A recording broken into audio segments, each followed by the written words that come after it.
Tarot school سے میرا آغاز ہوا، جہاں پہ ہم پہلے خود ہی جا کے صفائی کرنی اور پھر وہیں پہ بیٹھ کے پڑھنا۔ 30 کلومیٹرز ڈیلی مجھے جو ہے وہ سفر کرنا پڑتا تھا اسکول پہنچنے کے لیے، پھر ٹیوشن جانا۔ ایک میرے پاس پلان ہوتا تھا کہ میں نے یہ ڈیلی بیسس پہ میں نے اس کو ایگزیکیوٹ کرنا ہے۔ اس کے ساتھ میں نے کولیگز کے ساتھ جو تھا وہ بیٹھ کے گپ شپ کرنا، وہ اس کو بھی لیمٹ کر دیا۔ بیسیکلی اب اگر آپ کو افیکٹو ٹائم مینجمنٹ آتی ہے تو آپ جاب کے ساتھ بھی جو ہے وہ اپنے سارے امتحان اور اپنے خواب جو ہیں ان کو پرسو کر سکتے ہیں۔ میرے پیرنٹس جو تھے چاہتے تھے کہ میں ڈاکٹر بنوں، لیکن میرا وہ ایپٹیٹیوڈ نہیں تھا، شاید میں 10 سال بھی لگا رہتا تو میں ڈاکٹر نہیں بن سکتا تھا۔ جو کہتے ہیں نا، بے ہمتے نے لوکی جیڑے شکوا کرن مقدراں دا، اگن والے اگ پیندے نے پاڑ کے سینہ پتھراں دا۔ میں یہ یقین رکھتا ہوں کہ جیوگرافی کے بغیر جو ہے وہ کمپیٹیٹیو ایگزام میں بندہ ایکسیل نہیں کر سکتا۔ انگلش آپ کا فوکس ہونا چاہیے، سبجیکٹ پہ 2 3 جو ریکمینڈڈ بکس ہیں وہ آپ کو پڑھی ہوئی ہونی چاہیے۔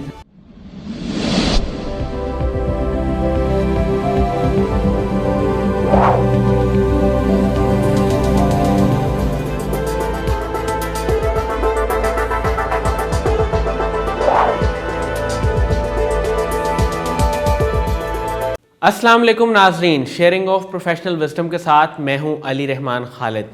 ناظرین، آج ایک بہت ہی موٹیویشنل کہانی کے ساتھ میں آپ لوگوں کے ساتھ موجود ہوں۔ یہ کہانی ہے ایک ایسے شخص کی جس نے بالکل زیرو سے سٹارٹ کیا، ایک عام سے اسکول سے پڑھا، ٹاٹ والے اسکول سے پڑھا، اور آج پی ایم ایس کا امتحان پاس کر کے ایک اچھی پوزیشن پہ اسسٹنٹ کمشنر کے طور پہ سرو کر رہے ہیں۔ ہم ان سے جانیں گے کہ یہ سفر، یہ جد و جہد، یہ محنت اور کوشش انہوں نے کیسے کی۔ اور جیسا کہ آپ لوگ جانتے ہیں، اللہ تعالیٰ ہم سب کا خالق ہے۔ خالق اور مخلوق میں ایک خالق اور مخلوق کے فرق کے ساتھ ساتھ ایک فرق یہ بھی ہے کہ خالق جو چیز جیسے چاہتا ہے وہ کن فیکون کہتا ہے، کن کہتا ہے اور ہو جاتی ہے، لیکن مخلوق پہلے چاہتی ہے، پھر ارادہ کرتی ہے، پھر کوشش کرتی ہے، پھر وہ چیز ہوتی ہے۔ ہم ان سے جانیں گے کہ انہوں نے کیسے کوشش کی، کیسے محنت کی، کیا ارادے کی پختگی تھی جو ان کو یہاں تک لے کے آئی، اور عام لوگ جو کسی اسکول میں پڑھ رہے ہیں یا تیاری کر رہے ہیں وہ کس طرح اپنی محنت کو زیادہ مستحکم کر سکتے ہیں اور پی ایم ایس یا سی ایس ایس جیسے امتحانات کو کامیابی سے پاس کر سکتے ہیں۔ آئیے ان سے ملاقات کرتے ہیں اور جانتے ہیں۔ بہت بہت شکریہ عدنان عاطف صاحب آپ کی تشریف آوری کا۔ سر، سب سے پہلے تو مجھے یہ بتائیں کہ آپ جاب کر رہے تھے، جاب کے ساتھ ساتھ آپ نے پی ایم ایس کا ایگزام دیا، اور پی ایم ایس کا ایگزام دے کے آج آپ اسسٹنٹ کمشنر کی پوسٹ پہ فائز ہونے جا رہے ہیں۔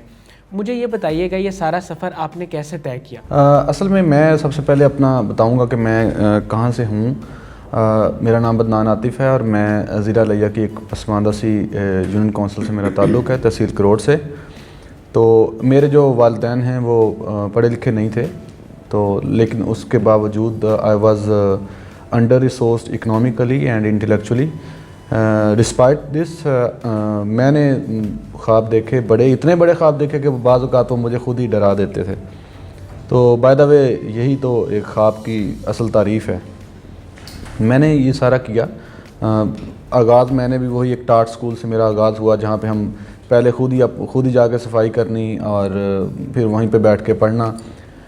لیٹر آن جب میں ہائی اسکول میں آیا تو وہاں پہ مجھے 30 کلومیٹرز ڈیلی مجھے جو ہے وہ سفر کرنا پڑتا تھا اسکول پہنچنے کے لیے، پھر ٹیوشن جانا، ساتھ ہی اپنے والدین کے ساتھ جو کھیتوں میں کام شام بھی کروانا پڑتا تھا۔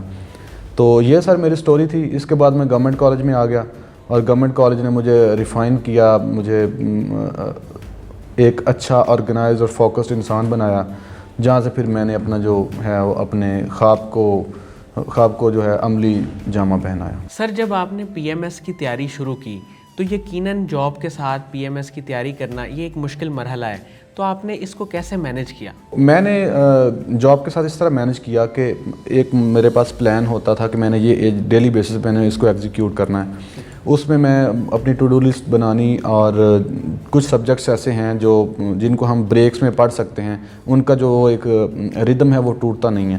تو میں نے آفس ٹائم میں ان کو پڑھ لینا، جن میں جو انگلش کمپوزیشن کا پیپر ہے، پاکستان افیئرس کا پیپر ہے، جو آپ کو اچھے آتے ہوں، اور آپ وہ ایک اگر مائنڈ آپ کا ملٹی ٹاسکنگ بھی کر رہا ہے تو آپ وہاں پہ کر سکتے ہیں۔ سیکنڈلی میں نے اپنا جو کام ہے اس کو فوکسڈ ہو کے ذرا جلدی کر لینا، کیونکہ آفس میں تو آپ کو وہ ٹاسک اورینٹڈ ہی ہوتا ہے سارا کام۔ اس کے ساتھ میں نے کولیگز کے ساتھ جو تھا وہ بیٹھ کے گپ شپ کرنا، وہ اس کو بھی لیمٹ کر دیا۔ بیسیکلی اب اگر آپ کو افیکٹو ٹائم مینجمنٹ آتی ہے تو آپ جاب کے ساتھ بھی جو ہے وہ اپنے سارے امتحان اور اپنے خواب جو ہیں ان کو پرسو کر سکتے ہیں۔ سر امتحان کے بارے میں جب بات کی جاتی ہے تو آپ کے ذہن میں کیا آتا ہے؟ دیکھیں جی، امتحان جو ہے وہ میرے خیال میں امتحان لیا کب جاتا ہے؟ امتحان تبھی لیا جاتا ہے جب انسان کو پروموٹ کرنا ہو۔ تو سب سے پہلے تو آپ کا یہ بلیف ہونا چاہیے کہ جب بھی آپ امتحان دینے جا رہے ہیں تو آپ پروموٹ ہونے جا رہے ہیں۔ سیکنڈلی، امتحان جو ہے وہ کوئی بہت بڑی چیز نہیں ہے۔ امتحان ہوتا ہے ایفیکٹو کمیونیکیشن کا نام۔ آپ کو یہ ذہن میں رکھنا چاہیے کہ آپ جہاں پہ جا رہے ہیں اس کے بعد جو آپ نے کام کرنا ہے اس کی نوعیت کیا ہے، اس کو مد نظر رکھتے ہوئے آپ کا امتحان لیا جاتا ہے۔ آپ کے نالج کا امتحان بھی اسی میں لیا جاتا ہے۔ تو میرے خیال میں ہمیں یہ دیکھنے کی ضرورت ہے کہ جو بھی امتحان ہونے جا رہا ہے اس میں ہم نے کیسے بہتر سے بہتر کمیونیکیٹ کرنا ہے، تو یہ سمپلی ہو جاتا ہے۔ سر آپ نے ایک چھوٹے سے گھر سے اور ایک عام سے سکول سے اپنے سفر کا آغاز کیا اور وہاں سے آپ یہاں تک پہنچے۔ مجھے یہ بتائیے کوئی ایسا لمحہ، کوئی ایسی مومنٹ جہاں پہ آپ ٹوٹ گئے ہوں یا آپ کو لگا ہو کہ چیزیں آگے نہیں جا سکیں گی، اس مشکل وقت کو آپ نے کیسے مینج کیا؟ علی بھائی وہ کہتے ہیں نا، بے ہمتے نے لوکی جیڑے شکوا کرن مقدراں دا، اگن والے اگ پیندے نے پاڑ کے سینہ پتھراں دا، منزل دے متھے اتے تختی اوہی لاندے نے جیڑے کروں بنا کے ٹر دے نقشہ اپنے سفراں دا۔ تو میرے ذہن میں یہ میرے منزل کا جو ہے وہ نقشہ تھا، تو اس کو ہی لے کے میں چلتا رہا ہوں۔ اس میں جو بھی چیزیں آتی رہی ہیں، اگر آپ کا فوکس ہے اس پہ اور آپ ساتھ میں آپ کے پاس ورکیبل اسٹریٹجیز ہیں، آپ کو اچھے مینٹور مل جاتے ہیں اور اپنی سراؤنڈنگ میں ایسے لوگوں کو رکھتے ہیں جو بڑے آپٹیمسٹک ہوتے ہیں، پازیٹیوزم جو ہے ان کا جو آئیڈیالوجی ہوتی ہے، تو میرے خیال میں یہ ساری چیزیں جو ہو جاتی ہیں۔ اور اس کے ساتھ جو استاد ہے، استاد کا ہونا بہت لازمی ہے، اس کا رول میری زندگی میں بالکل ایسے ہی ہے۔ سر آپ نے انٹر کے بعد جیوگرافی کا سبجیکٹ چوز کیا، اس کے پیچھے کیا وجہ تھی؟ اس کے پیچھے میرے پیرنٹس جو تھے، میرے جو سبلنگز بھائی تھے میرے، وہ مجھے یہ چاہتے تھے کہ میں ڈاکٹر بنوں، لیکن میرا وہ ایپٹیٹیوڈ نہیں تھا، شاید میں 10 سال بھی لگا رہتا تو میں ڈاکٹر نہیں بن سکتا تھا۔ تو اس لیے میں نے پھر جو ہے اپنی پسند کا، جس میں مجھے لگتا تھا کہ یار میں آگے بڑھ سکتا ہوں، جغرافی اس کا کوئی اتنا سکوپ نہیں ہے پاکستان میں نے جغرافی کو ایز اے سبجیکٹ آپٹ کیا، اور جغرافی نے میں یہ یقین رکھتا ہوں کہ جغرافی کے بغیر جو ہے وہ کمپیٹیٹیو ایگزام میں بندہ ایکسیل نہیں کر سکتا، اس لیے جغرافی کی یوٹیلیٹی کو مد نظر رکھتے ہوئے میں نے جو جغرافی ایز اے سبجیکٹ جو ہے اس کو اپنے کریئر کے طور پہ اور اکیڈیمک کریئر کے طور پہ اس کو آپٹ کیا۔ سر پی ایم ایس کے ایگزام میں آپ نے ماشاءاللہ نمایاں کامیابی حاصل کی۔ میں چاہوں گا کہ اس کی تیاری کے لیے جو لوگ یہ کرنا چاہتے ہیں ان کو آپ کچھ ٹپس دیں، کچھ گائیڈ لائنس دیں کہ وہ کس طرح سے اس کی تیاری کریں۔ اچھا جی، گائیڈ لائنس کے حوالے سے تو بہت سارے میرے سے اچھے جو ہیں وہ بتانے والے موجود ہیں، لیکن میری جو اسٹریٹجی یہی رہی ہے کہ سب سے پہلے میں یہ سمجھتا تھا کہ جو آپ کے پاس پیپرز ہیں آپ ان کو دیکھیں، وہاں سے آپ کو ڈائریکشن مل جاتی ہے کہ ہم نے کس طریقے سے جو ہے وہ ان کو پیپر کو اٹیمپٹ کرنا ہے۔ سلیبس کے پیچھے جائیں، سلیبس کو بعد میں دیکھیں، پہلے پاس پیپرز کو دیکھ لیں، ادھر سے آپ کو آئیڈیا ہو جائے گا اور آپ جو ہے وہ بہت ساری کتابیں نہیں کھنگالتے پھریں گے۔ بالکل ویل ڈائریکٹڈ، فوکسڈ اور سمارٹ اسٹڈی آپ کریں، اس سے آپ کم ٹائم میں جو زیادہ محنت نہیں کرنی پڑے، کم ٹائم میں آپ زیادہ فائدہ جو ہے وہ لے سکتے ہیں۔ سر بہت سارے ایسے لوگ ہیں جو پی ایم ایس کا امتحان دیتے ہیں لیکن وہ کامیاب نہیں ہو پاتے، آپ کے خیال میں اس کی سب سے بڑی وجہ کیا ہے؟ اس کی سب سے بڑی وجہ تو انگلش ہے۔ انگلش چونکہ ہماری مدر لینگویج نہیں ہے، اس میں ہمیں پروفیشنسی اٹین کرنے میں بہت ٹائم لگتا ہے۔ تو سب سے پہلے آپ جو ہے وہ اپنی بیسک گرامر کو، سینٹنس اسٹرکچر کو دیکھیں، اور اس کے بعد آپ کے پاس پاس پیپرز کو ضرور دیکھیں، اس سے آپ کو آئیڈیا ہو جائے گا کہ کس پیٹرن پہ چیزیں آتی ہیں اور آپ کس طرح اس کو ایس کر سکتے ہیں۔ اس لیے انگلش آپ کا فوکس ہونا چاہیے۔ اس کے بعد آپ کمپیٹیٹیو ایگزام میں جو ایلوکیشن لینا بہت مشکل کام ہوتا ہے، کمپٹیشن بہت بڑھ گیا ہوا ہے، تو ایسا آپ کو اچھے مارکس اٹین کرنے چاہیے، آپ کے پاس اچھی بکس پڑھیں، ریکمینڈڈ بکس پڑھیں، ہر سبجیکٹ پہ 2 3 3 جو ریکمینڈڈ بکس ہیں وہ آپ کو پڑھی ہوئی ہونی چاہیے۔ آپ کے پاس اگر بکس زیادہ نہیں پڑھی ہیں، آپ ان کے بک ریویوز پڑھ لیں، ان کا جو ریفرنس ہے وہ آپ اپنے جو آنسرز میں وہ ریفر کریں، تو پھر اس سے اچھے مارکس آ جاتے ہیں اور اس سے ایزیلی بندہ جو ہے وہ کرتا ہے۔ سر مجھے یہ بتائیے گا کہ ہمارے ہاں عام طور پہ، خاص طور پہ اسٹوڈنٹس میں یہ متس پائے جاتے ہیں کہ اگر آپ فلاں یونیورسٹی سے نہیں پڑھے، فلاں ادارے سے منسلک نہیں ہیں تو آپ کبھی آگے نہیں بڑھ سکتے، کبھی گرو نہیں کر سکتے۔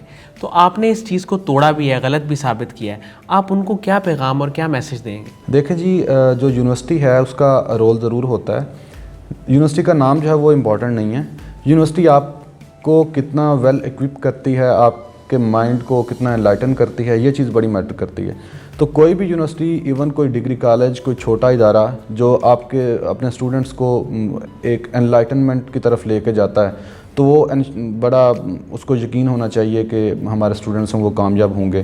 اس لیے جو آپ اسٹوڈنٹ کے اندر ہے کیا چیز, یہ میٹر کرتی ہے. ادارہ جو ادارے کا نام میٹر نہیں کرتا. ہم بہت سارے لوگ ہیں جو گورنمنٹ کالج سے ہیں, گورنمنٹ کالج بھی ریناؤنڈ ادارہ ہے, تو یہ ادارہ جو ہے وہ لازمی نہیں, لیکن آپ کے اندر جو نالج ہے, وہ جو کنٹینٹ ہے, کوالٹی ہے, وہ میٹر کرتی ہے. سر مجھے یہ بتائیے گا کہ آپ یوتھ کو کیا پیغام دینا چاہیں گے جو مسئلوں کا شکار ہیں, جو پریشان ہو جاتے ہیں, مایوس ہو جاتے ہیں, آپ انہیں کیا پیغام دیں؟ میں ان کو یہ پیغام دوں گا کہ آپ تب تک محنت کریں جب تک آپ اپنی منزل کو نہیں پا لیتے, یا جب تک آپ کی جو CSS PMS کے اٹیمپٹس ہیں وہ ختم نہیں ہو جاتی. آپ کا گول جو ہے وہ بڑا ہونا چاہیے. If your aim is high it will make your life great whether achieved or not. تو آپ کا گول جو ہے وہ ہائی ہونا چاہیے. سر قاسم علی شاہ صاحب کی فاؤنڈیشن ہے, ان کے لیکچرز آپ نے بھی سنے ہیں, مجھے یہ بتائیے گا کہ آپ نے ان سے کیا سیکھا اور ان کے کام کو آپ کیسے دیکھتے ہیں؟ قاسم علی شاہ صاحب کی جو لیکچر ہیں بڑے انسپائریشنل ہوتے ہیں, اور خصوصاً ابھی جو ان کی جو سر عمر ریاض چیمہ صاحب کے ساتھ چل رہی ہیں ویڈیوز, وہ آپ کو بڑے پڑھے لکھے طبقے کو پہلے بھی وہ کرتی تھیں, اب بھی وہ کرتی ہیں, اور ساتھ میں ایک جو ان کے پاس ورکیبل اسٹریٹجی ہوتی ہے وہ بھی دیتے ہیں. تو ایون مجھے میرے PMS کے انٹرویو میں سر عمر ریاض چیمہ صاحب کی جو انٹرویوز کے حوالے سے ویڈیوز ہیں قاسم علی شاہ صاحب کے ساتھ بھی بنی ہوئی ہیں, تو انہوں نے بڑا ہیلپ کیا ہے. تو آئی ایم ریئلی تھینک فل. سر مجھے یہ بتائیے گا کہ آپ کا فیوچر گول کیا ہے؟ آپ آگے, ایک تو کرنٹلی آپ کس طرح سے کام کر رہے ہیں, اور آگے آپ کیا دیکھتے ہیں, کیا ویژن ہے آپ کے ذہن میں, کیا کرنا چاہتے ہیں؟ علی بھائی, میرے جو گولس تھے وہ دو تھے, ایک لانگ ٹرم تھا, ایک شارٹ ٹرم تھا. شارٹ ٹرم تو میرا یہی تھا کہ میں سول سروسز میں آؤں, اور سول سروسز میں الحمدللہ وہ میرا شارٹ ٹرم گول تو پورا ہو گیا. لانگ ٹرم میرا یہ ہے کہ میں پبلک سروس ڈیلیوری کو اپنی کیپیسٹی میں, بیسٹ کیپیسٹی میں اتنا افیکٹو بناؤں کہ مجھے پھر یہ ہو گیا یار I have done my best. تو لانگ ٹرم میں میرا یہی گول ہے. بہت بہت شکریہ عدنان عاطف صاحب آپ کی تشریف آوری کا. ناظرین, مجھے امید ہے کہ جو لوگ ان کے کام کے بارے میں اور خاص طور پہ یہ جاننا چاہتے ہیں کہ PMS کے ایگزام کی تیاری کیسے کرنی چاہیے, ان کے لیے انٹرویو انتہائی مفید ثابت ہوگا. اپنا بہت ہی خیال رکھیے گا. اللہ حافظ.